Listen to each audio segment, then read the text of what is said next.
Paranorm podcast contains content that might not be suitable for some listeners. Listener discretion is advised.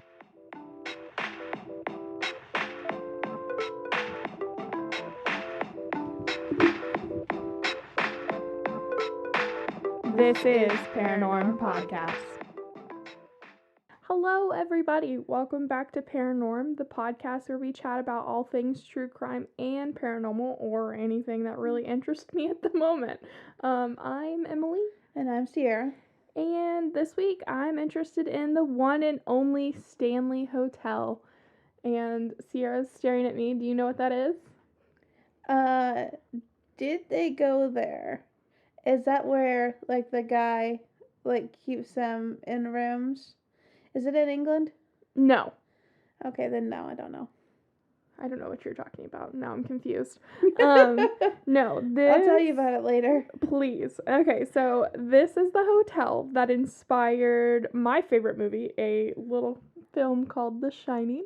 Oh, yeah, this is probably a totally different hotel. Probably.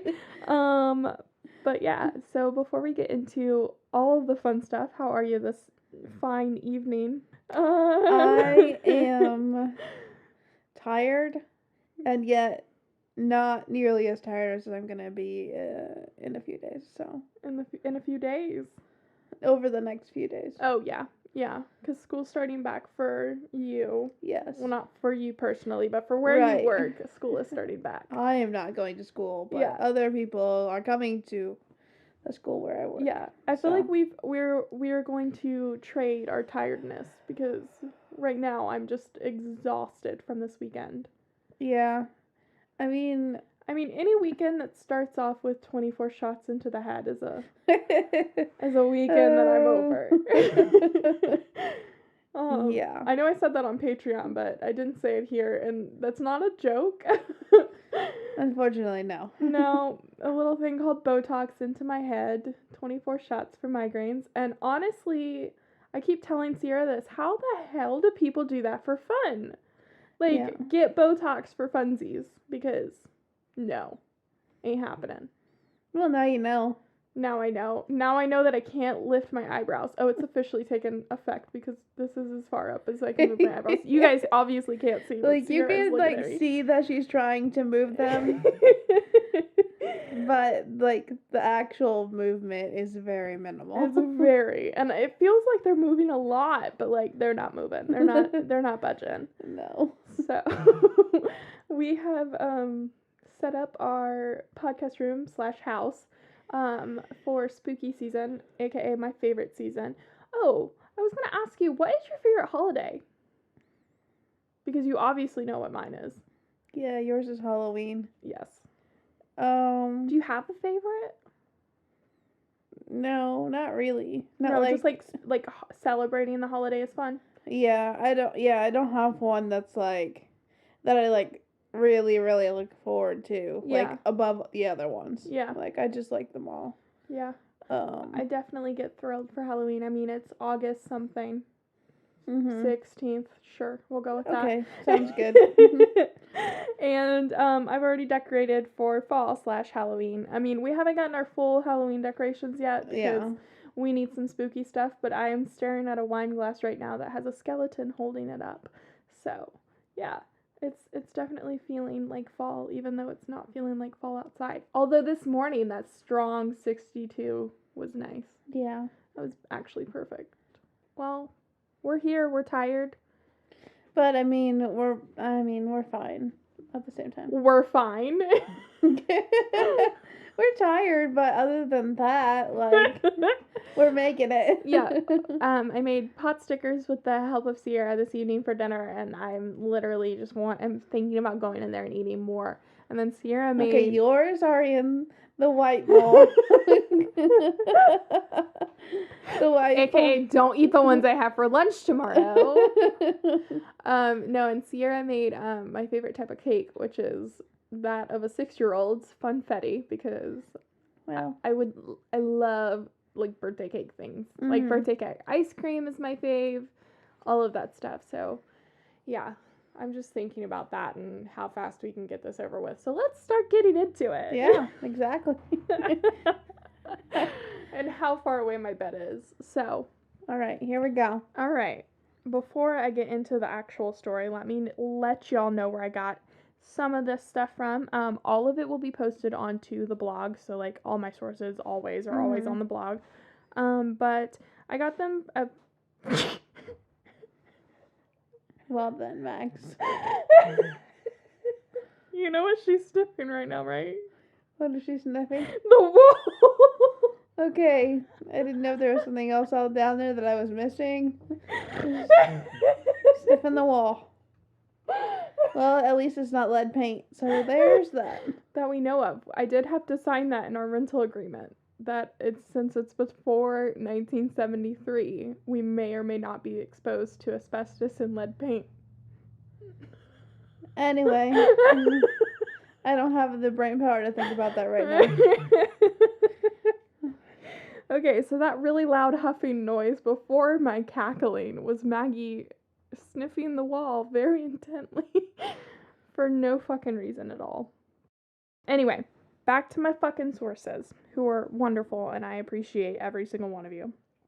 So, I got one, I got a good chunk of the, background, from the StanleyHotel.com, their Wikipedia page, which I don't feel bad for using because I donate, and then legendsofamerica.com, amyscrypt.com, and an episode of Ghost Adventures with the ever so annoying acid wash cover boy, Zach Bagans.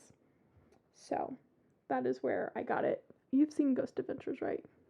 Nope, I don't. No, I don't know what that is. Okay, well then you don't get my very nice joke. I'm sorry. Okay. Somebody out there did. Somebody out there got my joke. My very good burn of Zach Bagans. Anyway, so the Stanley Hotel is a 142 room colonial revival in Estes Park, Colorado. Approximately 5 miles from the entrance of Rocky Mountain National Park, this is from their website. Okay. The Stanley offers panoramic views of Lake Estes, the Rockies, and especially Long's Peak.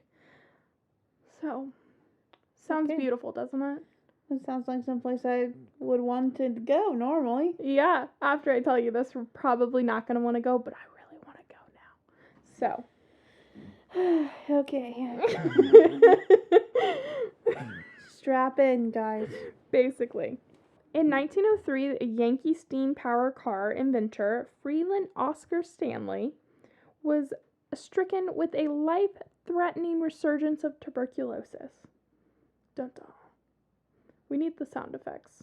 We need all of the sound effects. Dun dun dun. There we go. The most highly recommended treatment of the day was fresh air and lots of sunlight, and of course a healthy diet, which is basically telling him, like, I don't know, go outside. Like, basically the same equivalent to do some cocaine, you'll feel better. Because that was actually a medicine. Oh yeah. Way back when. And it was in fucking Coke. Like Coca-Cola. Yeah. So, yeah, no. Can't believe that. So, in June of that same year, 1903, on the recommendation of Dr. Sherman Grant Bonney, they relocated to Estes Park, Colorado. By they, I mean him and his wife. His wife didn't come immediately, which I'm going to get into. But, for the rest of the summer, they would stay. Mm-hmm. So, by 1907, Stanley had recovered completely. However, not content with the rustic accommodations, lazy pastimes, and relaxed social scene of their new summer home, Stanley resolved to turn Estes Park into a resort town. So, he actually wanted to turn it into, a game resort. Mm-hmm. You know? Where they would, Hunting? Obviously hunt and kill things. Right. But then he realized that, people who would come out and visit him solely, wanted to do, enjoy what was around, in nature and everything, and not so much hunt. Okay. They were like, I fucking guess this is what we're doing right now. So he would construct a, the beginning of Hotel Stanley. Mm-hmm. This is what it was called, Hotel Stanley back then, in 1908. He constructed a 48-room grand hotel that catered to class of, like, moderately wealthy. Okay. Not, like, the uber rich, but, like, we are well enough off to go on fucking vacation in the 1900s. Gotcha, yeah. So, the early 1900s. Where was I? Not the uber wealthy. Oh, okay. So, most of these people Stanley knew from back east. Okay. And they were, like, already in his, circle? Yeah. So, and they were seeking, like, a healthy kind of climate, like the fresh air and all that good stuff. So he purchased more land in 1908 through a representative of a lord named Lord Dunraven. Lord Dunraven had acquired the land during the Homestead Act of 1862. So you know what that is, right? It's where, like, people were offered land for free. If they could go out there and survive off of the land alone, the government would give it to you, which is basically they just stole from Native Americans and then gave it to... Right. It wasn't really theirs to give away, but they did it anyway. Exactly. So, more white people being absolutely terrible.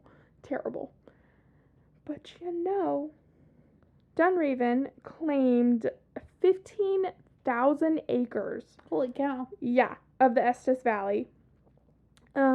He, like, had it in an attempt to create a private hunting preserve. So he was already trying to do what Stanley was doing. Yeah. But then was like, fuck this shit. It's not working out.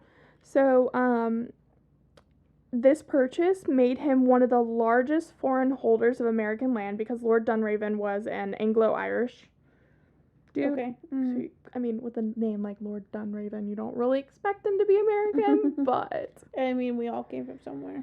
Exactly.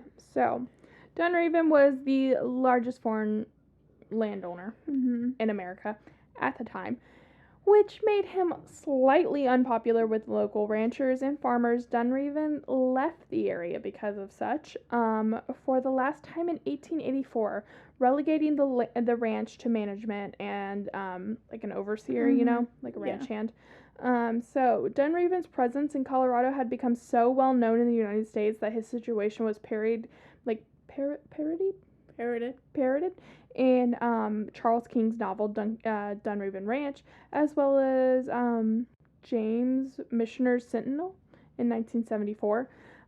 His reputation was such that Stanley suggested the Dunraven as the new hotel because he was obviously using most of his land. So yeah.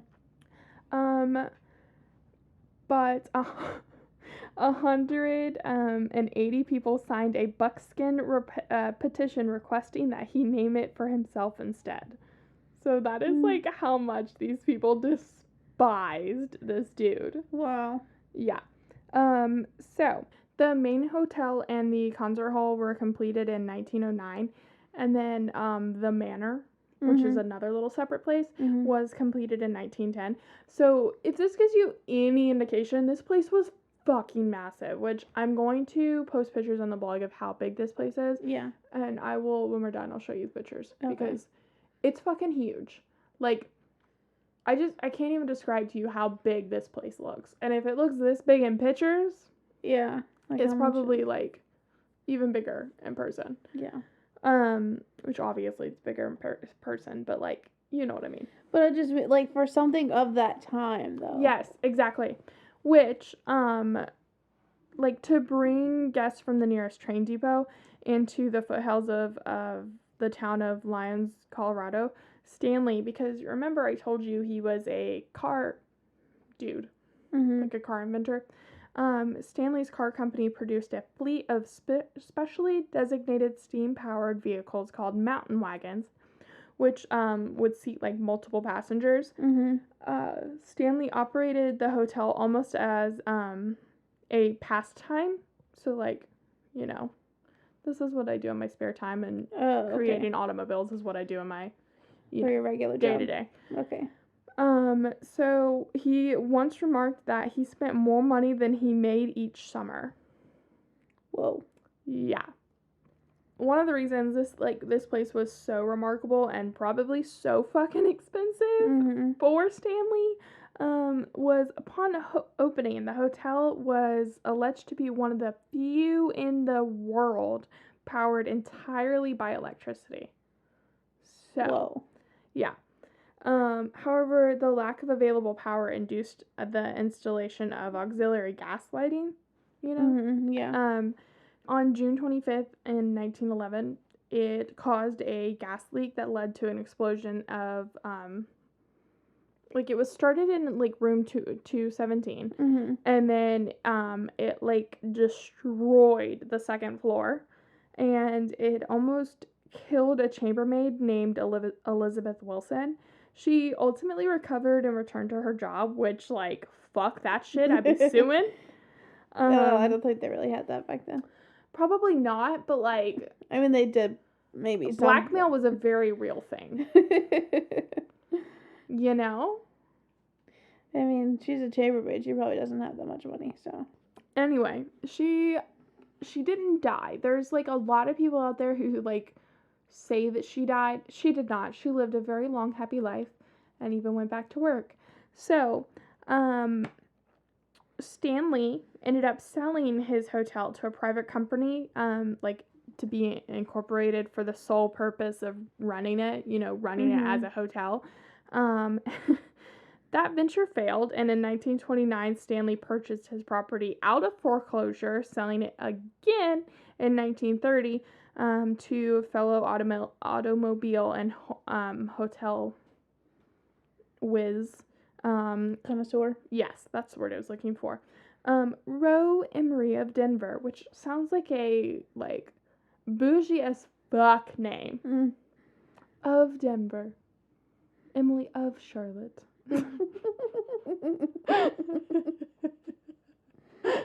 Maybe that's how they did names back there, though. Oh my god, that would be so funny. Emily Varner of Charlotte. Don't you love it? So, anyway, Roe Emery of Denver gave the hotel the presence of, gave it the presence of, a luxury hotel, because this is solely what this dude was up to, was hotels and, making them, bougie as fuck, and, what people were expecting when going to a hotel, of this magnitude. So, with that said, Stanley's own involvement in, the growth of Estes Park by, just creating the hotel itself, was actually, really helpful to the creation of the Rocky Mountain National Park. Okay. So that's pretty cool, I thought. But one of the weird things about where the Stanley Hotel is, it rests on, quartz and limestone, and, a lot of people in, the paranormal world think that those, hold energy. Okay. So, that's why many believe it to be, responsible for helping spirits' energy remain so strong within the building, even though, some of the people see certain ghosts that might not have died there. Yeah. It would explain as to why they're drawn back there. Okay, because it's kind of like a magnet for it. Okay, yeah. But that's just one theory that, attempts to explain the high instances of paranormal activity within the haunted Stanley Hotel, and it is definitely haunted. I'm just gonna say it. It's definitely haunted. There have been so many things on it, though. The Ghost Adventures episode was just one thing that I could sit through because this weekend has been so crazy. But, there was video after video after video. It was on the Sci-Fi Channel. It was on Travel Channel. It was on Discovery. It's been on almost everything. It even had its own, TV miniseries, which I thought was pretty cool. Whoa. Yeah. Okay. So. It's legit. It's legit. But now it's time for the ghost after I got all that little history out. I wanted you guys to know. I love history, by the way. It's I'm boring Sierra with my history. She's over there yawning. That's not it. She no longer loves my history. Get it all out. I'm just tired. Yeah, same. Anyway, so the ghost. I don't want to say dun dun dun, but I want to say something. Ooh. That was a wonderful ghost sound effect. I'm serious, we need some sound effects. Okay, anyway, let's start with the big thing, and that is the inspiration.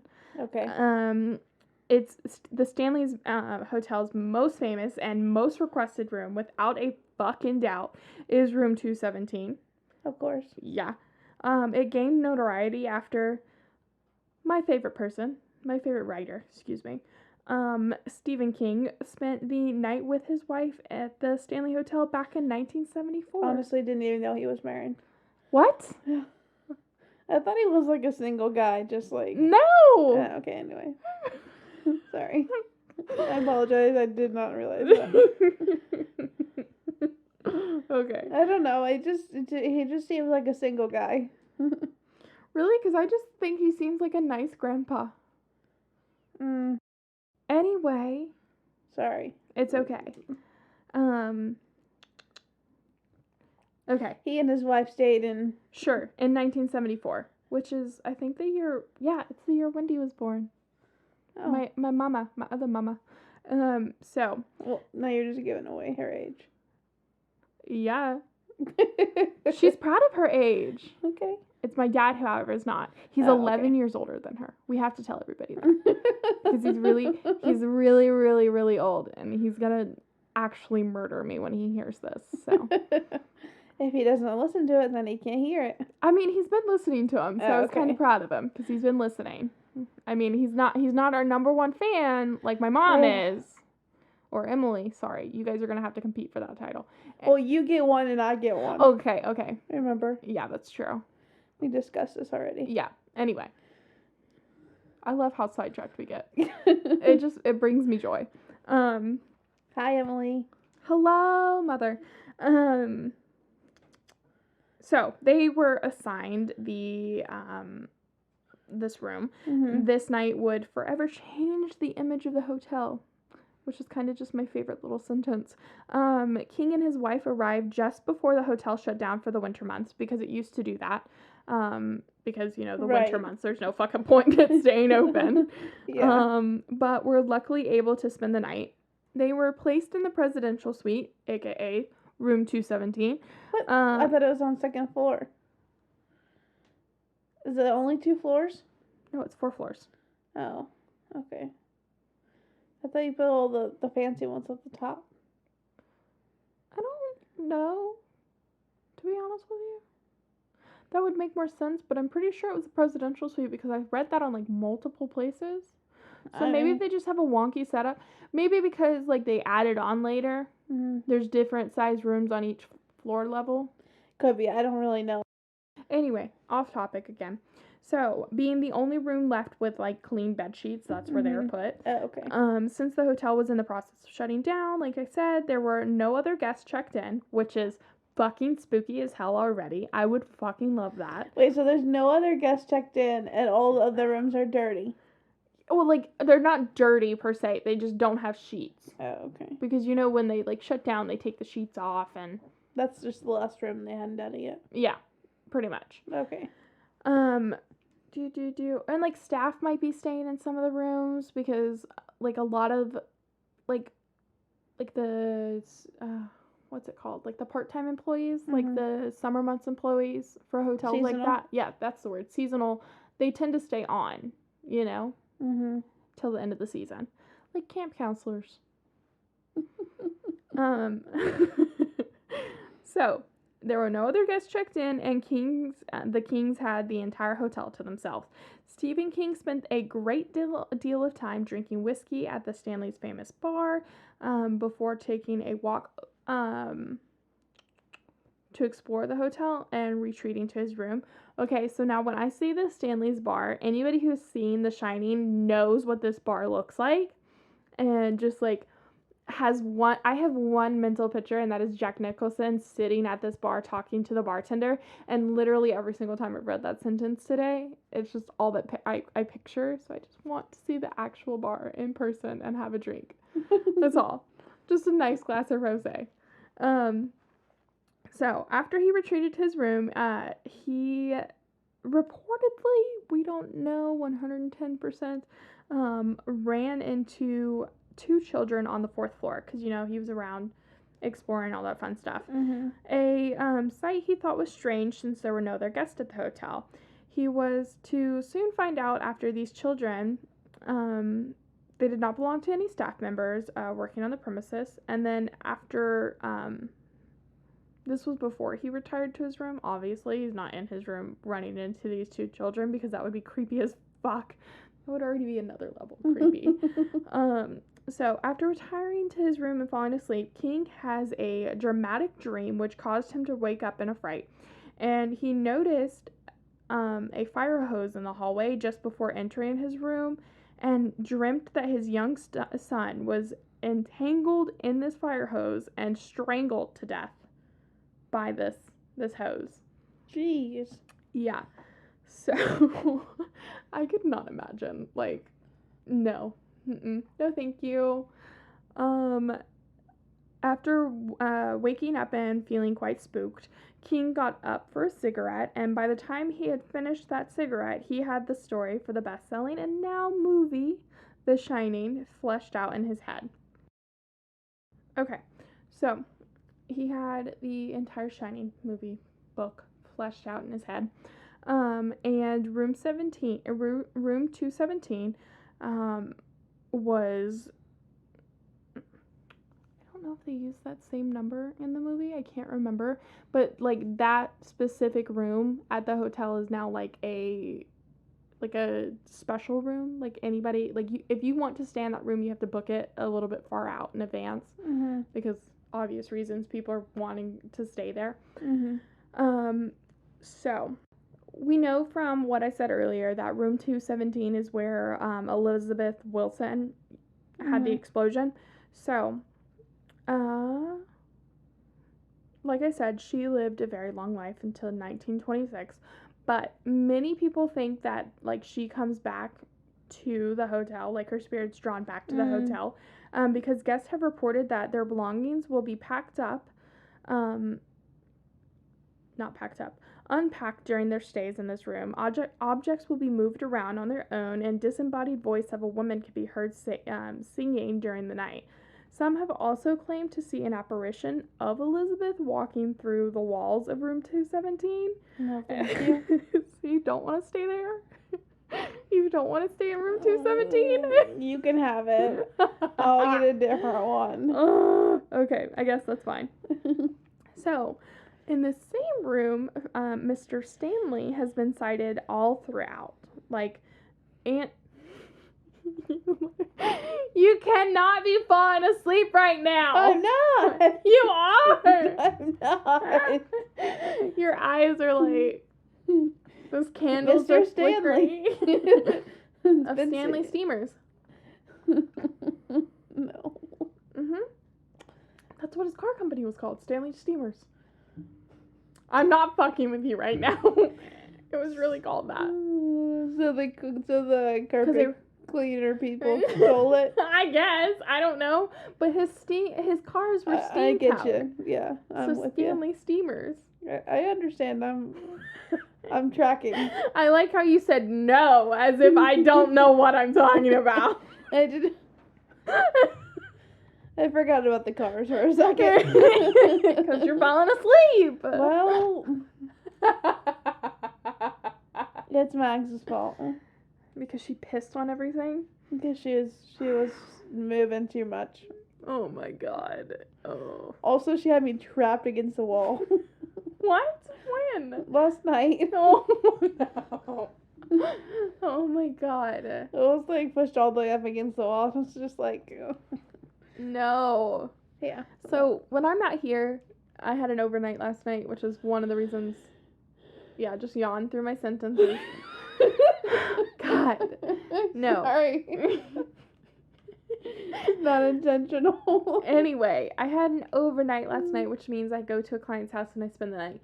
And when that happens, Sierra so kindly takes Mags into her room, and Mags is not the easiest No. to sleep in a bed with. 110% no. She has to have like a set boundary in place, which is what I do in my bed. I put like a blanket down, a pillow, and she is set. And I very sternly tell her to lay down. And Sierra's not very stern, and she just kind of like, when she gets in Sierra's bed, she just sprawls all out, pushes Sierra off the bed or into the wall, and so... Well, and too, like, you sleep under the covers and she sleeps on top of the covers. Yes. So there's kind of like a boundary. Yeah, and I, like, mine are just everywhere, so... Yeah. And she sleeps everywhere when she sleeps with me. Which I find so odd because she does not move during the night when we're sleeping. Mostly because I move so much. I think she's worried that if she moves, she's going to get actually smushed. Because I'm a fucking ninja in my sleep. Yeah, whenever I pretty much stay in the same spot. So yeah, she moves around. Good Lord of mercy. No, that would not work out. Anyway, we got way off topic. Stanley steamers. Gets carpets cleaner. Fuck.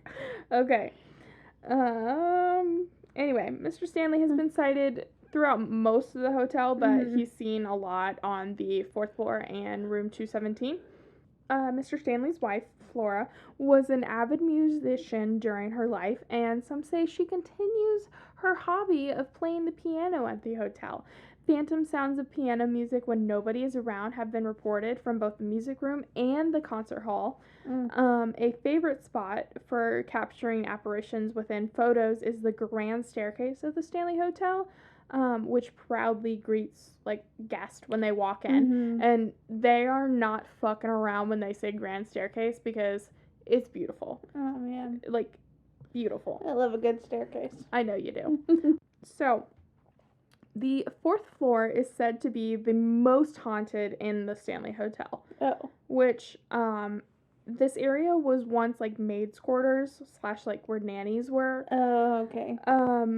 So many people think that this is why, like, the children laughing and, like, running around is so prevalent in this area because of this energy. So the ghostly sounds of children playing, giggling, and running up and down the hallways, which infuriates me. I cannot stand that when I'm at a hotel and you hear people running up and down the hallway. I do not care if you're laughing or if you're, like, talking, whatever. That's fine. But the moment you step out into the hallway and you are running up and down the hallway, I want to actually murder somebody. It irritates me to no end. Like, I don't understand why I get so irritated. It's like my road rage level irritated about it. Oh, yeah. It's like common space. Yes. Like, if you're in your room, like, it's, like, your space. That's reasonable, Like, you can get a little rowdy in your own hotel room. But, like, the hallway? No, thank you. So, the 4th floor, like I said, is the most poppin'. And I'm going to tell you room by room for the 4th floor, because there's a couple different rooms that are just, like, hot spots, like, even more hot spots for the 4th floor. So, first we're going to start on room 401, which is supposedly haunted by Lord Dunraven himself, and features a closet door that opens and closes on its own accord. So, I mean, handy / non-handy. Like, I guess I just leave mine open, so. Your closet? Yeah. Your closet opens by itself? You didn't fucking tell me this? No. No. I just mean, like, if it would open and close, like, that could be useful. But, yeah. No, I get you now. I thought you were just now telling me that your closet opens and closes by itself, and I'm like, I'm sorry, what? No. Where the fuck is the salt and holy water? Okay. No. Alright, we're moving on to another room. 402. No, 428. I don't know if anything happens in room 402. I thought you were doing every room. I was just like, no. Okay. There's rooms that are more haunted on the 4th floor than others. Oh, okay. And I'm letting you guys know, motherfucker. I'm letting you guys know that my pillow is sliding away from me. There we go. So, letting you guys know about those certain rooms on the 4th floor. That way, in case you can't get to 17, you can stay anywhere on the 4th floor and it'll be popping. Okay. So, 428 is also a paranormal hotspot, having furniture which moves around by itself. No, thank you. And my favorite part of this, / creepiest part of this, is a ghost of a cowboy who watches you while you're sleeping from the foot of the bed. However, he is quite a gentleman, and as one couple asked him to leave the room, and he was like, okay, and then left the room. And another, group of ladies have awoken to him kissing their head, their foreheads goodnight, which is sweet / very sketch. No, thank you. Yeah, at first it would be really startling, and you're just just wait it out for a second. It'll be fine. So, they've also seen lights flicker in this room, hangers move on their own accord. Girl, I'm gonna need you to stop yawning because I'm going to yawn in the middle of a sentence. Everybody's like, oh, man, Sierra's being really rude this episode. I'm not, it's just happening. I've already held off a couple. I know, but I'm really proud of myself because I have not yawned once after you yawned. So, I'm doing pretty good over here. Way to go. Okay. So, hangers move on their own, and some people's covers are even ripped off of them during the night, which is... No, thank you! No.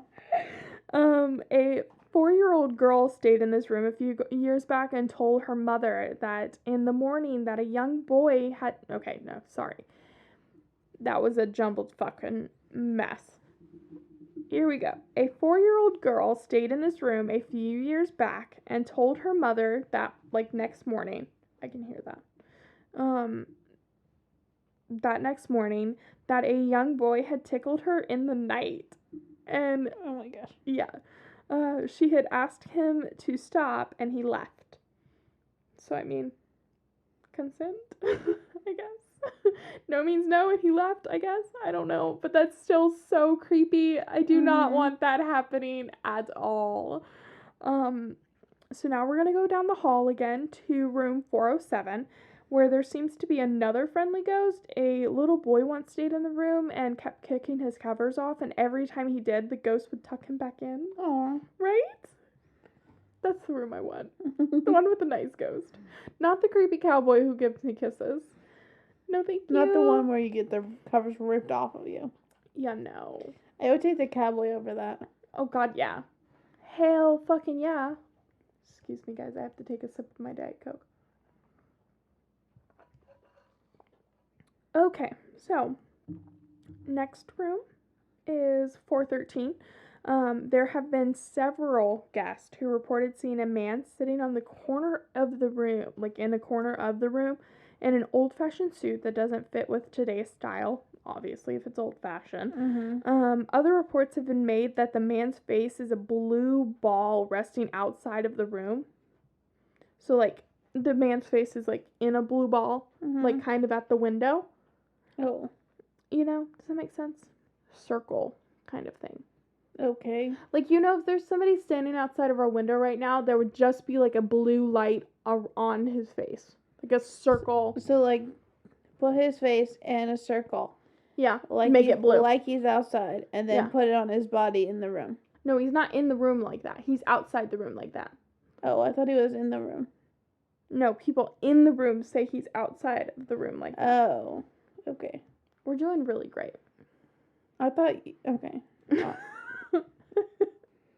I thought he was in the room. He is. Them. He is at certain points, and then other guests in the room see him outside of the room. Oh, so he's both inside and outside. Yeah. Okay. Conjunctions are good. Conjunctions are good. Okay, so, it is more than a little creepy, but we wouldn't expect literally anything else from a restless ghost. Another hotspot for activity is actually underneath the hotel in a cave system. Because, of course, there's a cave system underneath this place. Oh, my goodness. That's all we needed for this story. Right? So this was like this little workings of a cave, slash tunnel system, was used by former staff to navigate the hotel. Cause isn't it like Disney? They have tunnels underneath the hotel to like keep the illusion alive, like the magic alive. Well, I kind of feel like that's the same here. Like you don't really want to see your fancy ass hotel taking garbage outside. Oh yeah. So, it is thought that some of the former employees continue to linger here, including that of a former chef. He is responsible for the smells of home-baked goods wafting through what is referred to as the tunnel, which is a no thank you for me. The tunnel is also rumored to be the hangout spot for a deceased cat. Many have encountered this gray ghostly feline, which has bright green eyes. Just, chilling about, waiting for his friskies. I'm sure the chef can give him something better than that. Probs, yeah. The ghost chef? Yeah. I bet they're homeboys. Probably. Probs. So, next place we're going to move on to, which I talked about for like 2.5 seconds earlier, the concert hall. It is thought to be haunted by several spirits, one of them being a former employee named Paul, who worked as a handyman in the 1980s. Paul took great pride in his work, and it was no surprise that he returned after his death. He is thought to communicate with people who have captured, like, EVPs. You know what those are. Yes. She's making a hand symbol right now that shows, like, electronic voice magic. The things. Yes, those things. Yeah. So it's the EVPs that were caught were of a man's voice saying "get out." So super pleasant, very inviting. 10 out of 10 would return. Yeah. Yeah, no thank you. He also has his own room in the basement level of the concert hall where he usually interacts with male guests. Just across from Paul's room is another occupied by a ghostly resident. This spirit is known as Lucy. She is rumored to have been a homeless woman who died in this spot from exposure to the cold, yet her origin is truly unknown. Okay, so there's this story that goes around that say like this chick Lucy was investigating the hotel, just like being nosy, and came in out of the cold, was looking at some blueprints, and then the staff found her and kicked her out, and she died from exposure. Everywhere I looked, and that was like a good 20 websites, said this story was fake. So, I'm going off of it being fake. There might very well be a presence here in this room named Lucy, but it's definitely not from what people have come up with. Okay. Yeah. Does that make sense? So at least some of it is made up. She apparently communicates with paranormal enthusiasts visiting the Stanley Hotel and has befriended some of the young children's spirits who also frequent her in the room. So, strangely, however, the Stanley Hotel contains an object not original to the hotel, but supposedly extremely fucking haunted. This object is stored in the basement of the concert hall and referred to as none other than the creepy mirror. No. By tour guides. I thought I was going to have to fuss at her. By tour guides. It is quite an old antique piece, being older than the Stanley Hotel itself, which is fucking old. Yet its origins are not really known. It is thought that the mirror contains some sort of energy trapped within it. Many guests over the years have captured figures and apparitions standing behind them or next to them when taking photos of their reflection in the mirror. These figures are creepily not apparent to the naked eye, so yay for that. At least you won't see them like right away. Yes. So that's something. Yeah. So the only place I didn't talk about was the manor, and that's because I found like really nothing on that place being like spooky. It is dog friendly for a $75 pet fee. Oh my goodness. And the dogs have to be under 50 pounds. So Mags is skating in there at 49.8. Yeah. But yeah, so that is what I have for you guys today. So to end on a non-spooky note, here are my jokes to help us regain composure and sleep tonight. Yeah, I don't know if I'm gonna need help with that, but that's alright. I'm ready for it anyway. You're ready for my jokes? I love good jokes. Okay, so. Oh man, can I get through them is the question. You can do it. I can do it. Okay. I don't know why my mom's throwing Stephen King's novels at me. It just hit me. Do you get it? It just hit me. Oh. Oh, man. I don't want to get hit by it. No, because that's a really thick book. Like, that's one reason. And the clown. Okay, next one. Every time I read a Stephen King novel, I get really confused. Too many main characters. I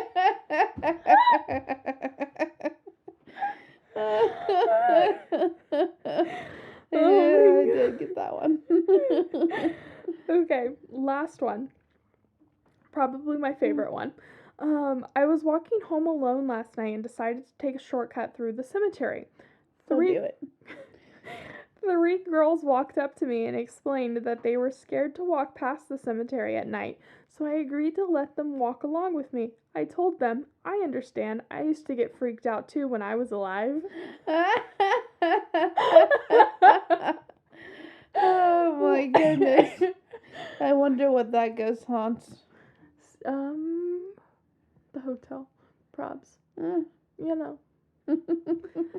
Okay, Sierra, are you awake enough to tell them where to find us at all of the things? I can give it a whirl, I think. All right, you give it a whirl and I'll fill in the blanks. Okay. Like usual. All right, so Paranormal Podcast on Facebook and Instagram. Emily's posting all the things about all the pictures that go along with each episode. And I will be posting a picture of our very spooky podcast room as we're updating it. I feel like we need some spider webs in here. Okay. Yeah. All right. We're like a mummy.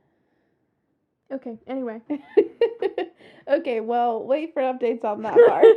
A mummy, guys. That would be cool. To be continued on that. And then you can always find us on our blog, paranormpodcast.com, and you can contact us through that blog page as well.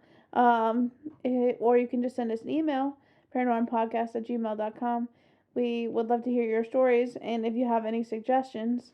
And if you've been to the Stanley Hotel and anything's happened to you there, fucking email me and put it in the little subject line so I know what I'm getting myself into and not to read it too late at night.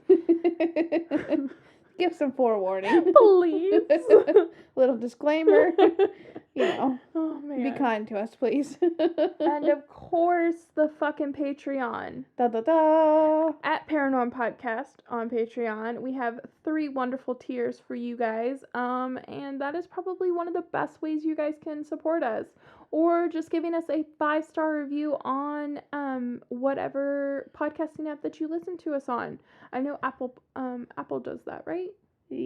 Sure. Yes, they do. So give us a 5-star review, and yeah, we would be eternally grateful. And if you know anybody who's interested, just share our podcast with them. Yeah, that's the best way to do it as well. There's so many good ways to just help us, show us that you care. But yeah, that's what we have for you guys this week. Maggie has officially laid still for 10 whole minutes, so that's gonna be fun. I have to go clean up all of the peed places. So yeah, I hope you guys' week is better than what mine has started off to be. It will be. It will be. Y'all will have a better week. Yeah. Next week is our break week, so we will be back in your ears in 2 weeks. We look forward to talking to you guys then. Yeah. We'll be back. Goodbye. Goodbye.